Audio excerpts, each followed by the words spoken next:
So not saying anything's coming back. In fact, I've been kind of encouraging everyone to, eyes forward. Let's go forward now. But sometimes things do come back up. We've got a lot of things retrograde. The retrogrades don't actually make things come back up. It's just that sometimes we can think back on what happened, right? We have Judgment, Dark Night of the Soul. This is coming up as the underlying energy. Now, I always say this, Judgment happens in different stages. And looking at the rest of your reading, I think this is about this is not so much going through that Dark Night of the Soul. You've kind of gone through that, I feel, with this, especially with the Eight of Swords there. Because this is looking back, what have I been through? What have I done in that whole cycle? It's the penultimate card. There's only one card left in the cycle after this. That's the World. And that's the completion card. This is, Pluto energy, which is in your sign. And it talks about looking back and thinking, well, what did I do? Taking the lessons from it, but then drawing a line, making that judgment call, saying, I'm done with all of that. I'll take the lessons from this and I'm going to step forward into my future, facing your future without fear. That's where Judgment is. So it may be that that's where you are right now. Now, by doing that, it's kind of strange because we draw a line under the past. We make that judgment call and we go forward. And yet, if you have a look, these people, they're rising up from their graves, right? They're rising up from their graves. And yeah, they get a second chance at life, a brand new life, a second opportunity here. So something that you may have thought was over and done with, like it can be like a job, your ability to love, a relationship that you thought was on the rocks, that it was over. Now you kind of see there's a second chance here. This is rebirth, transformation. It changes. But I always say, even if it's an existing situation or a situation that comes back round again with Judgment, it is transformed. Always treat it like a new relationship. Always treat it like a brand new thing, even if it's your job and you thought you were going to lose your job. Now that you're back at it, that it hasn't been lost, you get a new life. You're a new you in that job. It is transformed. You are transformed. The phoenix rising up from the ashes, right? It's a big week of transformation for you, Capricorn, with this coming up here. But we have the Eight of Swords coming up at the heart of this reading. And the thing I get with the Eight of Swords, this is where we feel trapped.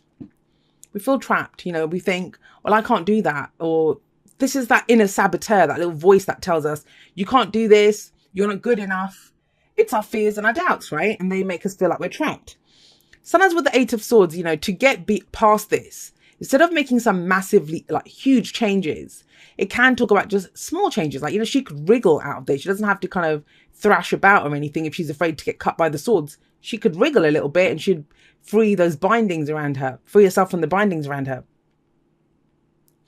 But it's almost as if you're trying to talk yourself out. I don't think it's trying is the right word, but there's this, your fears and your doubts are talking you out of, you can't have a second chance at this, or you can't do this. That's what this is saying. You can't do this. I almost get the sense that it's almost as if my good days are in the past, or the most glory I'll ever have has happened, or, as successful as I'll have be, it's happened. That's the energy that I'm getting from this. And with the Six of Cups there coming up as the advice.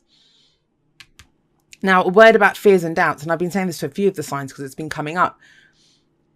Our fears, as much as they sound, they're a very important defense mechanism. They've helped us survive as a species. Can you imagine, like, our ancestors, when they heard something, if they didn't run, they could have got eaten by a wild animal, or, so it's served us, but it's kind of gone wild, I think, in the modern era, and it kind of stresses us out. We feel afraid of things that there's no need to be afraid of them.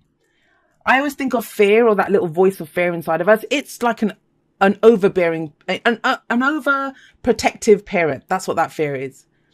Like, don't do that. Don't use that toy. Don't bump into this. Don't run, all of those things. And the parent's just trying to keep the child safe. That's all the parent's trying to do. And that's what your fear is trying to do. It comes from that place that feels vulnerable and is trying to say, look, don't get hurt.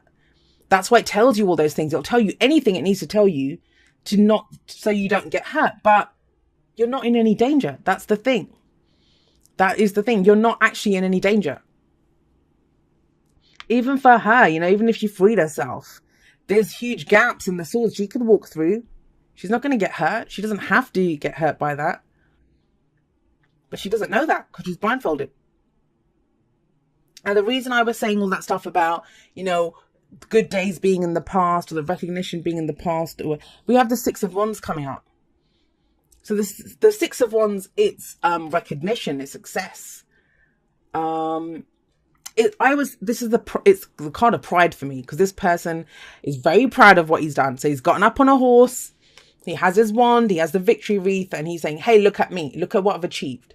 I've been on my diplomatic mission, I'm that conquering, returning hero, look at me. And there's a parade for him. But it's the past or the foundation. It kind of feels though, with the Queen of Pentacles coming up in the present, which is where this leads, that I think for some of you, there's not a lot of excitement in your life at the moment. And I don't mean that in a bad way. But, you know, I don't like to stereotype any of the signs. You know, some signs get the reputation of they're crazy and they're like fun all the time. Well, some of them might actually want a bit of normality or peace in their life, right? Whereas other signs, we find different things exciting as people. We honestly do. And this is exciting. Can you imagine being recognized for what you've done, being proud of what you've done? But with the Queen of Pentacles, she's more of the kind of tinker away in the background kind of person. She gets the work done. You know, she makes everything look easy. Doesn't mean it's not hard work. It is hard work, but she does it.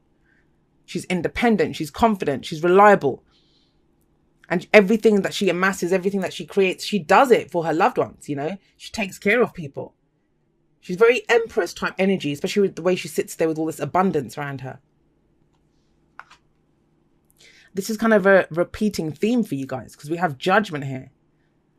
And it's almost like the rebirth or the transformation. It's you. It's you that's changed.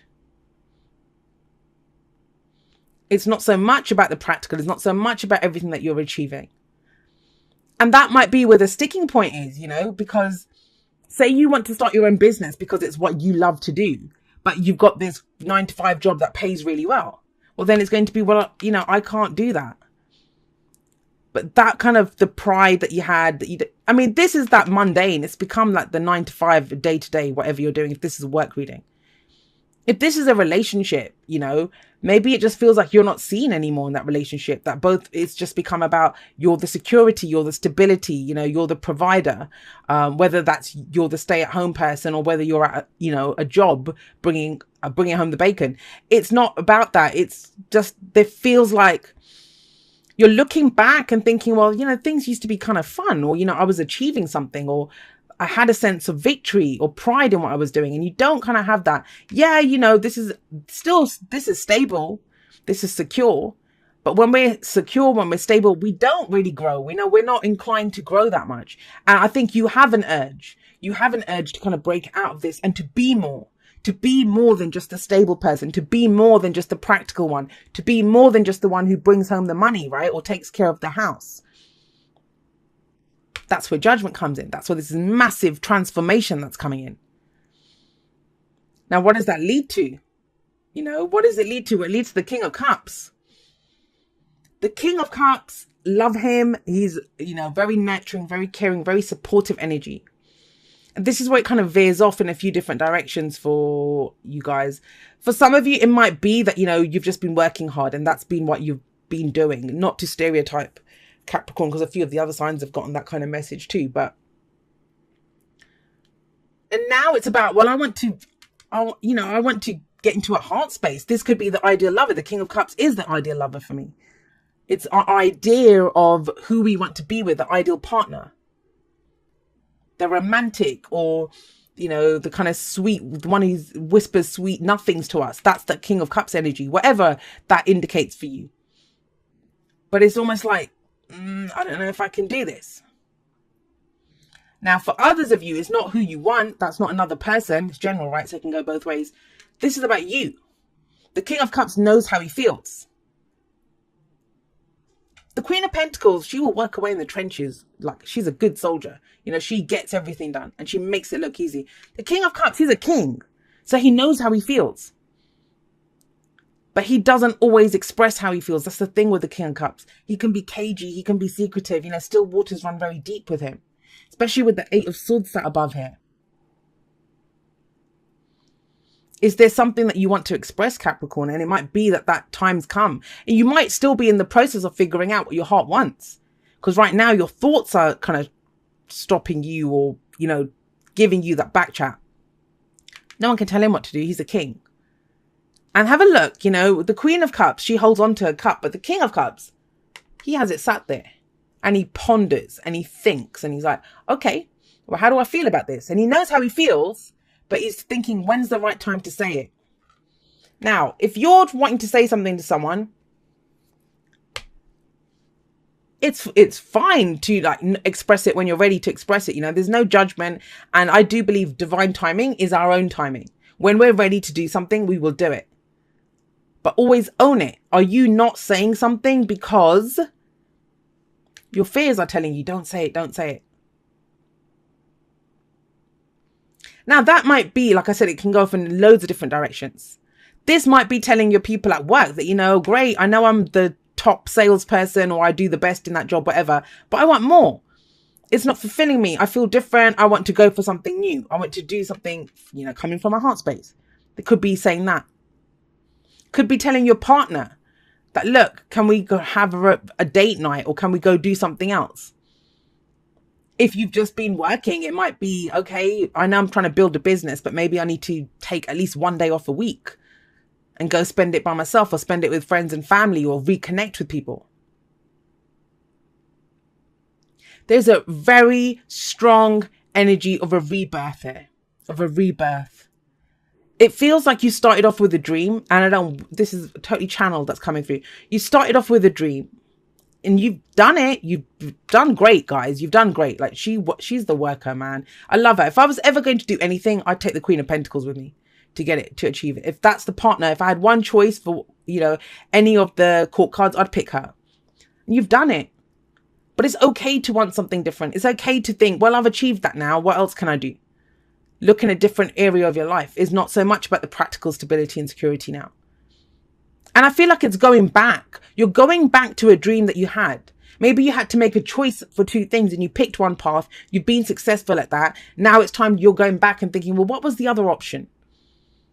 Whether that's a person, whether that's a job, whether that's a way of life. You know, spending time with friends and family. This energy can play out in a number of different ways. Because the advice is the Six of Cups. And the Six of Cups is nostalgia. It's looking back. There's a kind of, I always feel like there's a sense of a loss of innocence when the Six of Cups comes up. Because we're remembering a time when we were innocent. Or we were childlike. You know, when we got such simple pleasure and joy from something. And we think back and we look back at it because it was a happy time, right?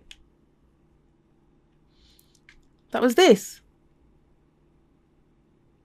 You know, sometimes we can overcome something so simple, like a simple task or obstacle or something that we're doing. And we take such pride in it. We think, wow, you know, I did this so well. And then other times we could be bloody running a company or, you know, be the CEO of something or just have that immaculate house, that relationship. But it's just, it becomes mundane and run of the mill. And it feels like there's something, like some spice or something that you want here. And you're figuring it out. I mean, think about it. The only thing stopping you right now are your own thoughts, Capricorn. Look at the power, the colors around here and the power that's here. If you feel something, speak it. Now, the Six of Cups does say, don't think that, you know, your best times are in the past, because they're not. Because Judgment says there's a rebirth, second chance here. You can have something. The Six of Cups is telling you, yes, you know, though you had some happy memories, those were amazing memories from the past, you can have it again. Nothing in nature happens just once. If it happened once, why would it not happen again? That's the Six of Cups. In fact, use that past. Use this, whatever this glory was, whatever you were proud of in the past, use it to fuel, as the fuel in your engine now, to move forward and to manifest even happier memories for the future. Because it is possible. It is possible. Love makes a difference. Love can Love can help heal past hurts and provides a sense of security, self-worth, and importance. And see, that's that past thing that's coming up. Judgment, it's about healing the past as well. But how do we do that? Forgiveness. Forgiving ourselves usually, but sometimes forgiving other people. Now, people don't like to forgive. Every time I talk about judgment and forgiveness, somebody inevitably is going to comment and say, I can forgive myself, but I can't forgive the other person. What we do is when we cannot forgive, and I understand, you know, forgiveness isn't something like, click my fingers, I've forgiven. Forgiveness, it takes time. It's where we focus on our own healing, our own nurturing, right? Where we're not trapped by our fears and doubts. And then we can release ourselves. We can release ourselves from that past. Even if the past was difficult, the Six of Cups is we put our rose-tinted glasses on a little bit. It doesn't hurt us as much as it did. Ultimately, it is about freeing yourself so you can be reborn, you can be transformed. But so I'm getting that with this. This is both looking back, kind of past energy. For a lot of you, it might be that you're trying to heal that so you can move forward. So you can go for what your heart wants now. You know, you've done the kind of work here. She's the worker, right? You've done the work. You've got serendipity. This is opportunities, good luck, fate, fortune. You know, the opportunities that come up, we take them, we run with them, we use them. We can have all the opportunities in the world and they don't mean anything if we don't make any use of them. So this can be a stroke of luck. You know, that 4-leaf clover there. Did something happen that's causing you to think back? Because there's that kind of, especially with this card, an implication there. That maybe you found something new that you want to go for, something that calls to your heart. Or maybe you don't even want anything right now. You're kind of at this place and you're thinking, this is a bit boring. So you're looking back at old dreams that you might have had. All right, let's get you a postcard from Spirit. It says, dearest you have a unique purpose and destiny that only you can fulfill. But first, you need to know that destiny isn't a destination. You don't arrive at some special place where, poof, you're perfect and happy all the time. It's about establishing and firming up a commitment to a certain experience, whatever form that takes. Your soul knows what you need to experience. Your destiny is to be present to all of life's adventures, to discover your talents and full potential through allowing inspiration to lead you, and to risk standing apart from the crowd to listen to your soul. You are special as much as you are also paradoxically one with the world. Individual yet part of a great whole.